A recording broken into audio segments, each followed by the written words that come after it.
Madura el knockout. Las espadas del Tigre pueden más. Ahí está el referente de las yungas defendiendo el honor del pueblo guaraní.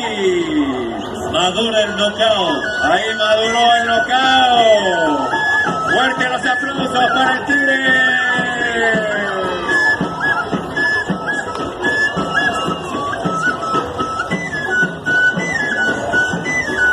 Ganó el Yaguareté.